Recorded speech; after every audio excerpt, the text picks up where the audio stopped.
আসসালামু আলাইকুম, সবাইকে স্বাগত জানাচ্ছি আজকের অনলাইন ক্লাসে। আশা করছি তোমরা সবাই ভালো আছো, সুস্থ আছো। আমার কথা কি শোনা যাচ্ছে? আর আমার পেছনের হোয়াইট বোর্ড ঠিকঠাক দেখা যাচ্ছে কিনা কেউ একটু আমাকে জানাও। জি স্যার, আপনার কথা শোনা যাচ্ছে এবং আপনার পিছনে হোয়াইট বোর্ডটা ঠিকঠাক দেখা যাচ্ছে। আচ্ছা, ধন্যবাদ শ্যামলী। ওকে,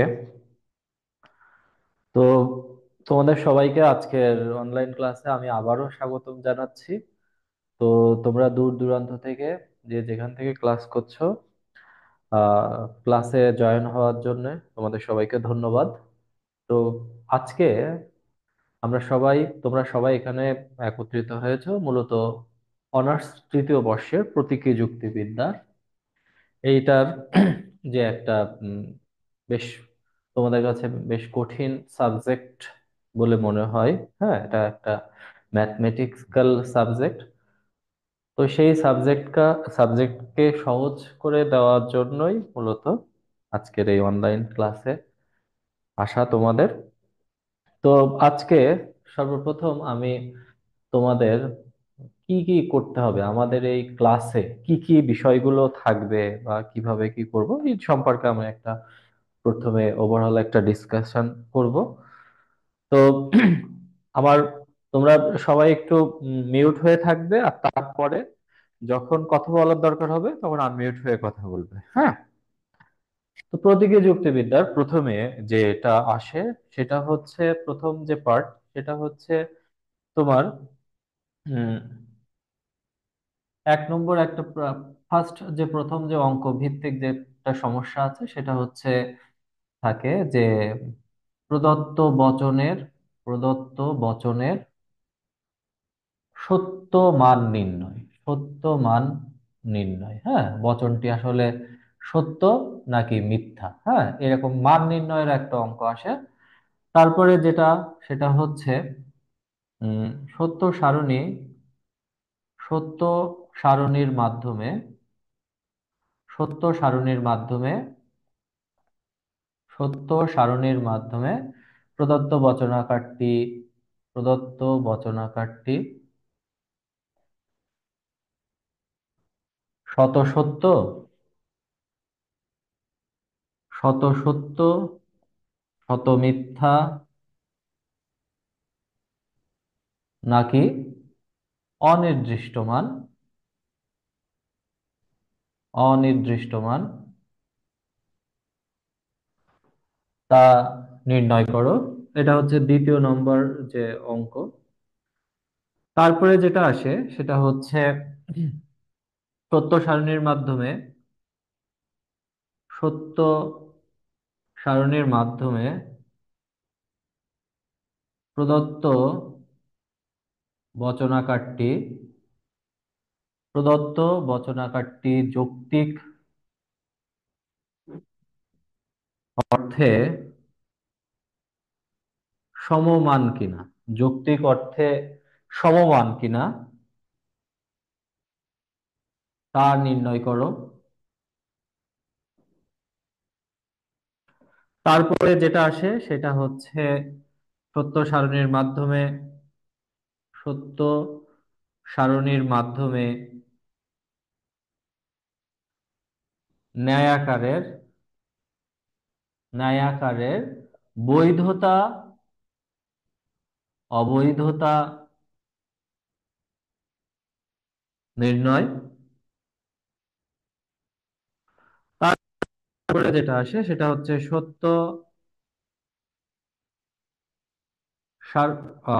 সংক্ষিপ্ত সত্য সারণী কৌশলের মাধ্যমে সংক্ষিপ্ত সত্য সারণী কৌশলের মাধ্যমে সংক্ষিপ্ত সত্য সারণী কৌশলের মাধ্যমে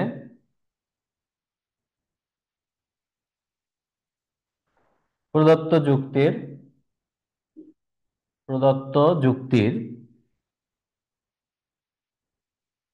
বৈধতা নির্ণয় মানে যুক্তিটি অবৈধ নাকি বৈধ। এইগুলো মূলত আমাদের পার্ট এ, সেকশন পার্ট এ। পার্ট এ তে এই ম্যাথগুলো আমরা সত্য সারণী ভিত্তিক এই ম্যাথগুলো আমরা প্রথমে করব। তো এই প্রথম পার্টে কি কি থাকবে? প্রথম পার্টে থাকবে হচ্ছে প্রদত্ত বচনের সত্য মান নির্ণয় করো, মানে বচনটি সত্য নাকি মিথ্যা, সত্য আমি সারণী। দেখতে পাচ্ছি না কেন স্যার? হ্যাঁ হ্যাঁ, বলো। আমি বলছিলাম স্যার, শুধু আপনার ইয়ে প্রোফাইল পিকচার দেখা যাচ্ছে। তুমি উম, আমার আমার শুধু প্রোফাইল পিকচার দেখা যাচ্ছে। তুমি একটু ইয়া করো, ডানে বা বায়ে স্লাইড করো, তোমার ইয়াটা এভাবে স্লাইড করো, ওই যেভাবে তোমার, তুমি একটু স্লাইড করো। তোমার যেমন ক্যামেরাতে ছবি যেভাবে তুমি এক পাশ দিয়ে আর এক পাশে টেনে যেমন দেখো না, পরপর ওইভাবে ডানে বা বামে স্লাইড করো। স্লাইড করলে হচ্ছে যে আপনি আপনার এটা ছোট হয়ে যাচ্ছে, আর এই যে ব্যাক টু মিটিং আর শিডিউল আসতেছে। কেন? তোমাদের এই শ্যামলী, তোমরা দেখতে পাচ্ছ না বোর্ড, হোয়াইট বোর্ড দেখা যাচ্ছে না? স্যার হোয়াইট জি বোর্ড স্যার, দেখা যাচ্ছে দেখা কিন্তু যাচ্ছে। ছোট দেখা যাচ্ছে, আমার কাছে মনে হচ্ছে।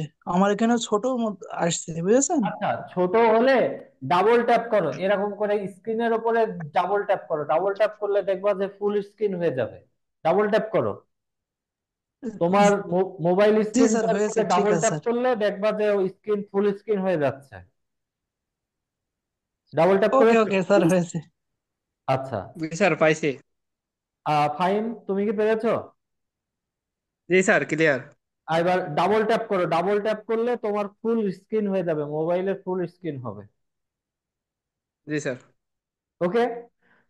আচ্ছা, পার্ট এ তে আমরা প্রদত্ত বচনের সত্য মান নির্ণয় করব। সত্য সারণীর মাধ্যমে বচন আকারটি শত সত্য শত মিথ্যা নাকি অনির্দিষ্ট মান সেটা নির্ণয় করা হবে।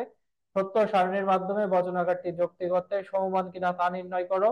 তারপরে থাকবে সত্য সারণীর মাধ্যমে ন্যায় আকারের বৈধতা অবৈধতা নির্ণয়। এবং তারপরে থাকবে সংক্ষিপ্ত সত্য সারণী কৌশলের মাধ্যমে প্রদত্ত যুক্তির বৈধতা নির্ণয় করা। তো এটা হচ্ছে আমাদের পার্ট অন। এখন আমরা পার্ট বি সেকশনে কোন কোন ম্যাথ গুলো আমরা করব, তোমরা শিখবে, সেগুলো নিয়ে আমি ডিসকাস করব। এই পর্যন্ত কি তোমাদের সবার হয়ে গিয়েছে? এই পর্যন্ত কি সবার লেখা হয়ে গিয়েছে? স্যার আমরা তো খাতায় তুলিনি, তুলবো স্যার। অবশ্যই, তোমরা ক্লাস করছো না? ক্লাস তো এটা তো ক্লাসই করছো, ক্লাস করলে তো খাতা কলম নিয়ে তোমরা ক্লাস করবে, খাতা কলম নিয়ে ক্লাস ঠিক আছে। করতে হবে তো। আচ্ছা, এখন আপাতত ও, একটা কাজ করো, স্ক্রিনশট দিয়ে রাখো, এবং স্ক্রিনশট দাও, স্ক্রিনশট দিয়ে দেখো। আজকের ক্লাস করো।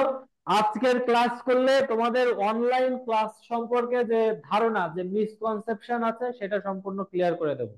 এই মিসকনসেপশন আর থাকবে না। মামুন, ক্লাস করো, তারপরে তুমি বলবে যে কেমন ক্লাস। তুমি আগে ইয়ে করে ফেলো, এটা স্ক্রিনশট দিয়ে রাখো। ঠিক আছে? আর সবাই জি খাতা স্যার। কলম নিয়ে, খাতা কলম নিয়ে লেখো। লেখা শেষ?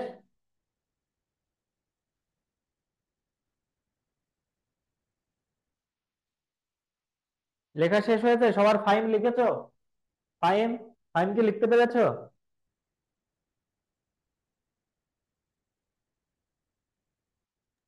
স্যার স্ক্রিনশট নিয়ে রাখছি, পরে লিখে নেব। আচ্ছা ঠিক আছে, এখন আপাতত স্ক্রিনশট দিয়ে রাখো। আর এই ক্লাস রেকর্ডিং হচ্ছে, সমস্যা নাই, ক্লাস শেষে আবার এই রেকর্ডেড গুগল ড্রাইভ লিংক আমি দিয়ে দেবো। তো পার্ট ওয়ানের আমাদের যে যে বিষয়গুলো নিয়ে আমাদের আলোচনার বিষয়, সেইগুলো আমরা এখন শেষ করলাম। এখন আমাদের পার্ট বি তে কি কি ম্যাথ করানো হবে, বা কোন কোন বিষয় কোন টপিক গুলো নিয়ে আলোচনা করব, কোন ম্যাথ গুলো করানো হবে, সেগুলো নিয়ে এখন আমরা আসছি। পার্ট টু তে যেটা থাকবে সেটা হচ্ছে তোমার আহ, প্রদত্ত যুক্তিটির প্রদত্ত যুক্তিটির আকারগত প্রমাণ গঠন করো। প্রদত্ত যুক্তিটির আকারগত প্রমাণ গঠন করো, এমন অঙ্ক আসবে। প্রদত্ত যুক্তিটির আকারগত প্রমাণ গঠন, আকারগত প্রমাণ গঠন করো, এটা হবে। তারপরে থাকবে হচ্ছে তোমার যুক্তিটির প্রদত্ত যুক্তিটির প্রাকল্পিক, প্রদত্ত যুক্তিটির প্রাকল্পিক বা শর্তমূলক প্রমাণ গঠন করো। প্রাকল্পিক বা শর্তমূলক প্রমাণ সত্যমূলক প্রমাণ গঠন করো। তারপরে থাকবে হচ্ছে প্রদত্ত যুক্তিটির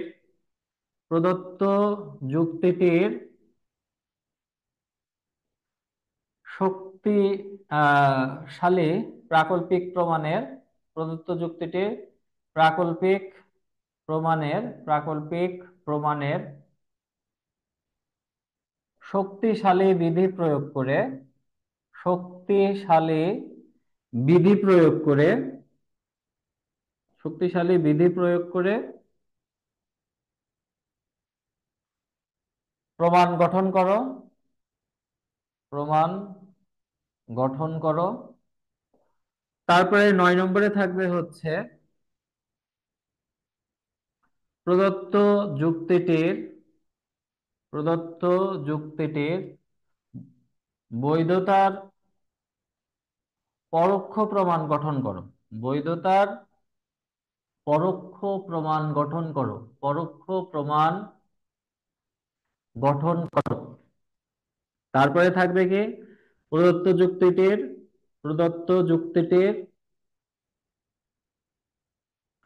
মানকাত্মক মানকাত্মক প্রমাণ গঠন করো।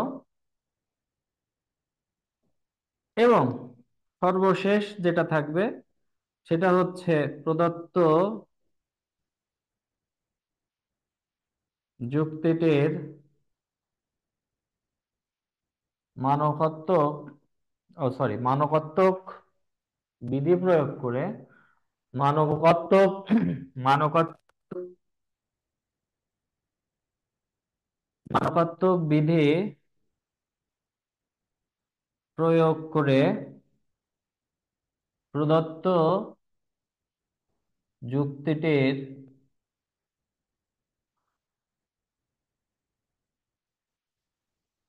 অবৈধতা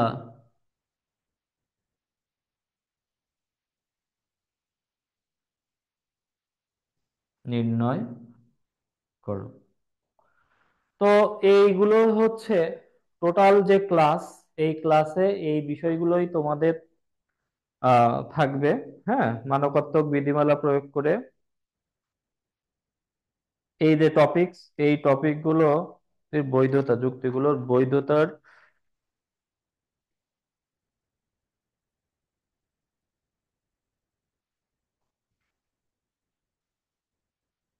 তো এখানে টোটাল যে 11 রকমের যে ম্যাথ আছে, এই 11 রকমের ম্যাথমেটিক্স তোমাদের ধারাবাহিকভাবে একদম প্রথম থেকে পার্ট ওয়ান শেষ করা হবে।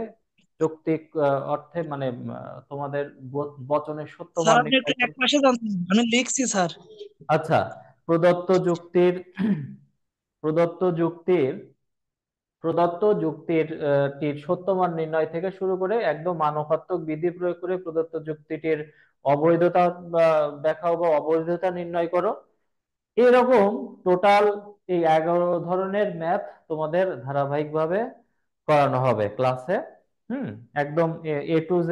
এবং সেই সাথে সাথে প্রতীকী যুক্তিবিদ্যা সহ প্রতীকী যুক্তিবিদ্যা সহ বাকি যে 7টি যে সাবজেক্ট আছে, সবগুলো সাবজেক্টের ক ক বিভাগের উত্তর সহ খ বিভাগ এবং গ বিভাগের যে সাজেশন আছে, ওই সাজেশন গুলোও তোমাদেরকে দিয়ে দেওয়া হবে। হ্যাঁ, আর প্রতীকী যুক্তিবিদ্যার যেসব প্রশ্ন আছে, গুরুত্বপূর্ণ প্রশ্ন, খ বিভাগ সংক্ষিপ্ত প্রশ্নের জন্য বা গ বিভাগের রচনামূলক গুরুত্বপূর্ণ প্রশ্নগুলো তোমাদের PDF সফট কপি তোমাদের এই যে কোচিং গ্রুপ, এই কোচিং গ্রুপে তোমাদেরকে দিয়ে দেওয়া হবে। তো আশা করা যায় যে এখন পর্যন্ত প্রতীকী যুক্তিবিদ্যায় এটা আসলে মানে আমি খুব জোর গলায় বলতে পারি যে আমার কাছে প্রতীকী যুক্তিবিদ্যা পড়ে A+ তো আছে, তবে কেউ কখনো মানে একদম যে খারাপ যে রেজাল্ট, হুম, F গ্রেড কেউ পায় নাই। হুম, এবং অনলাইনে পড়েও অনেক স্টুডেন্ট আছে যারা A+ পেয়েছে। তো তোমরা যদি রেগুলার ক্লাস করো এবং ক্লাসে যদি রেগুলারিটি মেনটেন করো, তাহলে আশা করা যায় যে তোমাদের জন্য ভালো কোনো কিছু অবশ্যই থাকবে।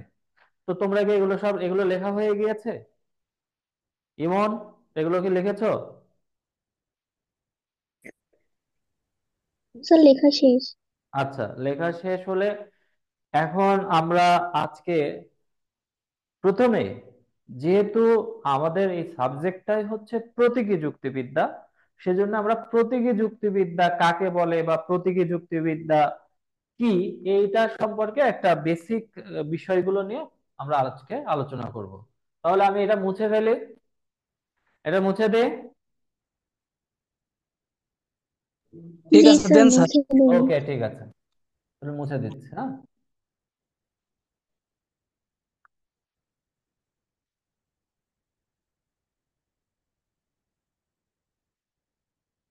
সবাই একটু মনোযোগ দিয়ে ক্লাস করবে এবং খাতা কলম, অবশ্যই তোমাদের কাছে খাতা কলম রাখবে, খাতা কলম সহ ক্লাস করবে, খাতা কলম বাদে কেউ ক্লাস করবে না, খাতা কলম।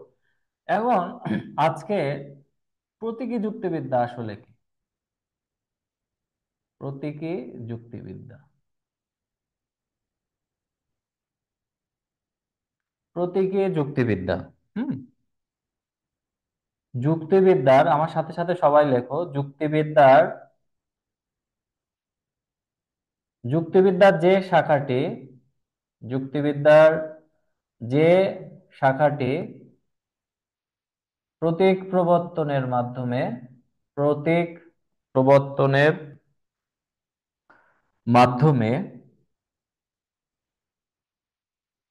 অবৈধ অবৈধ যুক্তি থেকে, অবৈধ যুক্তি থেকে, প্রতীক প্রবর্তনের মাধ্যমে অবৈধ যুক্তি থেকে বৈধ যুক্তির, বৈধ যুক্তির পার্থক্য, বৈধ যুক্তির পার্থক্য নির্ণয় করে থাকে, বৈধ যুক্তির পার্থক্য নির্ণয় করে থাকে, তাকে কি বলা হয়? তাকে প্রতীকী যুক্তিবিদ্যা, বা ইংরেজিতে যেটাকে বলা হয় হচ্ছে সিম্বলিক লজিক, সিম্বলিক লজিক বলা হয়, সিম্বলিক লজিক বলা হয়।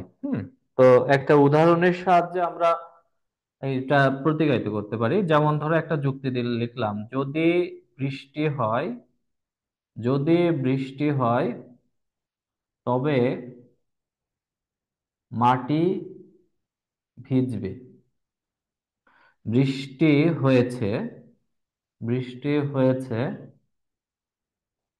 অতএব মাটিও, মাটি ভিজেছে।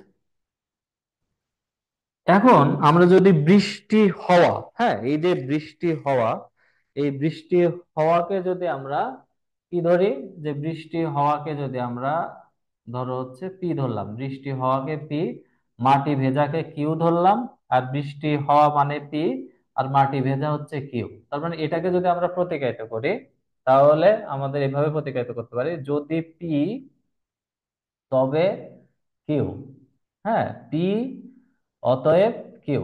এটাকে যদি একদম যদি তবে, একটা যদি তবের জন্য কি রয়েছে, যোজক বা প্রতীক সিম্বল রয়েছে, সেটা হচ্ছে পি ইমপ্লাইজ কিউ, পি অতএব কিউ। ওকে, এখন আমরা এই সংজ্ঞাটুকু একটু বিশ্লেষণ করি, সংজ্ঞাটুকু আমরা একটু বোঝার চেষ্টা করি। দেখো, বলা হয়ে থাকে যে বিদ্যা প্রতীক প্রবর্তনের মাধ্যমে অবৈধ যুক্তি থেকে বৈধ যুক্তিকে আলাদা করে থাকে, তাকে প্রতীকী যুক্তিবিদ্যা বলে। তো যুক্তিবিদ্যার সাধারণ যে যুক্তিবিদ্যা, যেটা তোমরা অনার্স সেকেন্ড ইয়ারে পড়েছিলে, সেটা হচ্ছে, ওখানে ছিল যে শুধু যুক্তিবিদ্যা, সাধারণ যুক্তিবিদ্যা, হ্যাঁ, জেনারেল লজিক। জেনারেল লজিকটা কি? এখানে অবৈধ যুক্তি থেকে বৈধ যুক্তিকে আলাদা করা হতো। আর এখানে কি, প্রতীক, এখানে আলাদা কি অ্যাড করা হলো, প্রতীক প্রবর্তনের মাধ্যমে অবৈধ যুক্তি থেকে বৈধ যুক্তিকে আলাদা করার যে বিদ্যা, যে যেখানে করা হয়, সেটাকেই কি বলবো আমরা, প্রতীকী যুক্তিবিদ্যা বলবো। তো সাধারণ যুক্তিবিদ্যার জনক হচ্ছেন, সাধারণ যুক্তিবিদ্যার জনক হচ্ছেন সাধারণ যুক্তিবিদ্যা, সাধারণ যে যুক্তিবিদ্যা, ওই যুক্তিবিদ্যার জনক হচ্ছেন এরিস্টটল। সাধারণ যুক্তিবিদ্যার জনক কাকে বলা হয়? সাধারণ যুক্তিবিদ্যার জনক বলা হয় এরিস্টটলকে। হুম, এরিস্টটলকে। আর প্রতীকী যুক্তিবিদ্যার জনক বলা হয়, প্রতীকী যুক্তিবিদ্যার প্রতীকী যুক্তিবিদ্যার জনক জর্জ বুল। জর্জ বুল প্রতীকী যুক্তিবিদ্যার জনক। এখন কথা হচ্ছে যে স্যার, সবই বুঝলাম, প্রতীক প্রবর্তন বুঝলাম, কিন্তু আমি যদি বলি যে যুক্তিটা কি, যুক্তি কি, এটা যদি আমি তোমাদের কারোর কাছে জিজ্ঞেস করি যে যুক্তিটা কি, কেউ কি বলতে পারবে যে যুক্তি কি বা যুক্তি কাকে বলে? কেউ কি বলতে পারবে যুক্তি কাকে বলে? হুম, কেউ কি বলতে পারবে যুক্তি কাকে বলে? স্যার কেউ জানে না স্যার। কেউ জানো না তোমরা? Very sad. যুক্তি হচ্ছে আহ যুক্তিটা কি? যুক্তিটা হচ্ছে আমরা, হুম, আমি বলছি, যখন কোনো অনুমানকে যখন কোনো অনুমানকে ভাষার মাধ্যমে প্রকাশ করা হয়, তখন তাকে কি বলা হয়? যুক্তি বলা হয়। অনুমানকে ভাষার মাধ্যমে প্রকাশ করলে তখন তখন তাকে যুক্তি বলে। এখন প্রশ্ন হচ্ছে স্যার, অনুমান কি? অনুমান হচ্ছে জ্ঞাত বিষয় থেকে অজ্ঞাত বিষয়, মানে জ্ঞাত বিষয়ের উপর নির্ভর করে যদি কোনো অজ্ঞাত বিষয় সম্পর্কে কোনো একটা সিদ্ধান্তে উপনীত হও, তখন সেটাকে অনুমান বলে। আমি আরো একটু সাধারণ খাঁটি বাংলায় বলি, যে জানা বিষয় থেকে কোনো একটা বা জানা বিষয়ের উপর নির্ভর করে কোনো অজানা একটা বিষয় সম্বন্ধে যখন তুমি একটা সিদ্ধান্তে উপনীত হও, তখন তাকে অনুমান বলে। যেমন তুমি তোমার বাসার ফ্ল্যাটে দাঁড়িয়ে আছো, হঠাৎ করে জানালা দিয়ে দেখলে তোমার পাশের 5 তলা বিল্ডিং দিয়ে ধোঁয়া বের হচ্ছে। তো তুমি শুধু ধোঁয়াটুকু দেখে বলতে পারো যে ওই বিল্ডিং এ নিশ্চয়ই কি হয়েছে, আগুন লেগে গিয়েছে। এই যে জানা বিষয়, তোমার কিন্তু জানা বিষয়টা ছিল ধোঁয়া, এই ধোঁয়া থেকে তোমার অজানা বিষয়টা কি? আগুন। এই ধোঁয়া দেখেই তুমি আগুন, ওইখানে যে আগুন লেগেছে এটা সিদ্ধান্ত নিলে। এটাই হচ্ছে অনুমান। আর এই অনুমানকে যখন ভাষার মাধ্যমে প্রকাশ করা হয়, আমরা যখন অক্ষরের মাধ্যমে লিখে প্রকাশ করি বা মুখের ভাষার মাধ্যমে বলে অন্যের নিকট প্রকাশ করি, তখন তাকে যুক্তি বলে। যেমনটা আমি এখানে লিখেছি, যদি বৃষ্টি হয়, এখানে কি লিখেছি? যদি বৃষ্টি হয় তবে মাটি ভিজবে। বৃষ্টি হয়েছে, বৃষ্টি হয়েছে। যদি বৃষ্টি হয় তবে মাটি ভিজবে, বৃষ্টি হয়েছে, মাটি ভিজেছে। এখন দেখো, যে তুমি শুধু এটুকুই জানো, যদি বৃষ্টি হয় তবে মাটি ভিজবে, বৃষ্টি হয়েছে। তুমি 10 তলা বিল্ডিং এর উপরে বসে বসে দেখছো, তুমি জানো যে যদি বৃষ্টি হয় তবে মাটি ভিজবে, এখন দেখলে যে বৃষ্টি হয়েছে, তখন তুমি লিখলে যে তাহলে নিশ্চয়ই কি মাটিও ভিজেছে। কিন্তু এই মাটি ভেজাটা কিন্তু তুমি বাস্তবে পরখ করে দেখো নাই, বৃষ্টি হওয়ার উপর নির্ভর করে এই মাটি যে ভিজেছে এই সিদ্ধান্তটা তুমি গ্রহণ করেছো। এভাবে কোনো অনুমানকে, এরকম কোনো জ্ঞাত বিষয় থেকে অজ্ঞাত বিষয়ে উপনীত হওয়াকে অনুমান বলে। আর অনুমানকে যখন আমরা ভাষার মাধ্যমে প্রকাশ করব, তখন তাকে যুক্তি বলে। আর যুক্তি নিয়ে যে বিদ্যা আলোচনা করে বা অবৈধ যুক্তি থেকে বৈধ যুক্তিকে আলাদা করে যে বিদ্যা, তাকে যুক্তিবিদ্যা বলে। আর যুক্তিবিদ্যা, যে যে যুক্তিবিদ্যা যেখানে প্রতীক প্রবর্তনের মাধ্যমে যুক্তিকে প্রকাশ করে অবৈধ যুক্তিকে বৈধ যুক্তিকে আলাদা করে, তখন তাকে কি বলা হয়? তখন তাকে প্রতীকী যুক্তিবিদ্যা বলে। আর এই প্রতীকী যুক্তিবিদ্যাই হচ্ছে আমাদের মূল আলোচনার বিষয়, বা আমাদের এই ক্লাস প্রতীকী যুক্তিবিদ্যাকে ঘিরেই হবে। তাহলে যুক্তি কি? যুক্তি হচ্ছে অনুমানকে যখন আমরা ভাষার মাধ্যমে প্রকাশ করব, তখন তাকে যুক্তি বলবো। এখন কি বুঝতে পেরেছো? এখন যদি কেউ জিজ্ঞেস করে যে যুক্তি কি, বলতে পারবে? বলতে পারবে কিনা বলো? পারবে? স্যার পারবো তো। অনুমানকে ভাষায় প্রকাশ করা হলে তাকে যুক্তি বলে। আর অনুমান যদি বলি যে অনুমান কি, যদি আমি জিজ্ঞেস করি যে অনুমান কি? স্যার কোনো একটা বিষয়ের উপরে ধারণা করাকে অনুমান। না, কোনো একটা বিষয় না, কোনো একটা জানা বিষয় থেকে, কোনো একটা জানা বিষয় থেকে অজানা বিষয়ের উপনীত হওয়া বা অজানা বিষয় সম্পর্কে একটা সিদ্ধান্তে উপনীত হওয়াকে অনুমান বলে। কোনো জানা বিষয় থেকে অজানা বিষয়ে উপনীত হওয়াকে কি বলা হয়? অনুমান বলে। অজানা বিষয় সম্বন্ধে একটি সিদ্ধান্তে উপনীত হওয়াকে অনুমান বলে।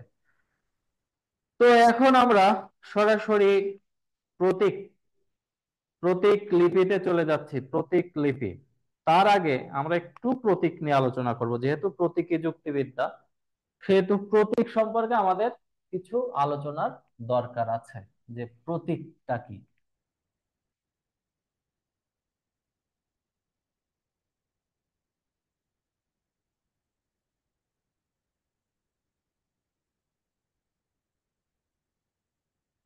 দেখো, সিম্বল বা প্রতীক কি? প্রতীক ইংরেজি নাম হচ্ছে সিম্বল। তো প্রতীকী যুক্তিবিদ্যার কাজই তো প্রতীক নিয়ে আলোচনা করা। হ্যাঁ, প্রতীক শব্দের অর্থ হচ্ছে কোনো কিছুকে কোনো কিছুকে সহজে কোনো কিছুকে সহজে নির্দেশ করা বা বোঝার, কোনো কিছুকে সহজে নির্দেশ করা বা বোঝার বা জ্ঞাপন করার জ্ঞাপন করার জন্য জ্ঞাপন করার জন্য লিখিত লিখিত বা কথিত লিখিত বা কথিত চিহ্নকেই চিহ্নকেই প্রতীক বলা হয়। হুম, যেমন আমরা যদি এরকম চিহ্ন দিই, এটার মানে কি? এই যে টিক মার্ক, এটা হচ্ছে সঠিক। আবার যদি এরকম ক্রস দিই কোনো কোনো সেন্টেন্সের পাশে, তখন এটা হচ্ছে ভুল। হ্যাঁ, আবার আমরা যদি এরকম চিহ্ন দিই যোগ, তার মানে এটা আমরা কি বুঝি? এটার দ্বারা বুঝি হচ্ছে অ্যাডিশন, মানে যোগ করা। হুম, আবার যদি এরকম বিয়োগ চিহ্ন আছে, তারপরে হচ্ছে ভাগ চিহ্ন আছে, গুণ চিহ্ন আছে, এগুলো এক একটা প্রতীক, এগুলো এক একটা বিষয়কে কি করে নির্দেশ করে। তো এই প্রতীকের মধ্যে দুই প্রতীককে অনেক সময় দুই ভাগে ভাগ করা যায়। একটা হচ্ছে শাব্দিক প্রতীক, আর একটা হচ্ছে অশাব্দিক প্রতীক। হ্যাঁ, অশাব্দিক প্রতীক। শাব্দিক প্রতীক মানে হচ্ছে, যেমন আমি যদি বলি চেয়ার, আমি যদি টেবিল, মানে শব্দ দিয়ে যে বিষয়গুলোকে বোঝাই, তাই এই এই যে শব্দগুলোও কিন্তু এক একটা প্রতীক।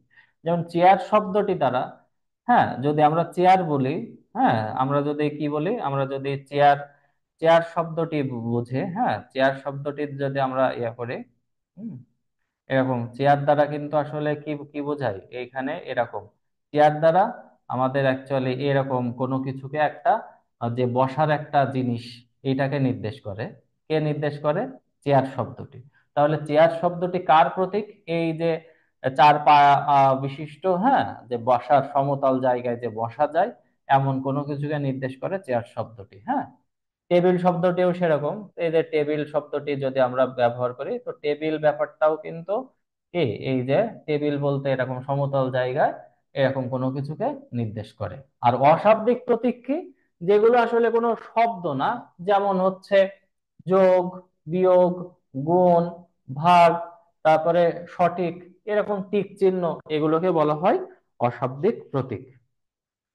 তো এখন আমরা যেটা নিয়ে আমরা আলোচনা করব সেটা হচ্ছে প্রতীক লিপি নিয়ে। হ্যাঁ, প্রতীক লিপি, কি কি প্রতীক আছে, প্রতীক লিপিগুলো সম্পর্কে আজকে একটু তোমাদের ধারণা দেব। আজকে প্রথমে প্রতীক লিপি সম্পর্কে আলোচনা করব, সেইগুলো কি কি। তো এগুলো কি সবার লেখা শেষ?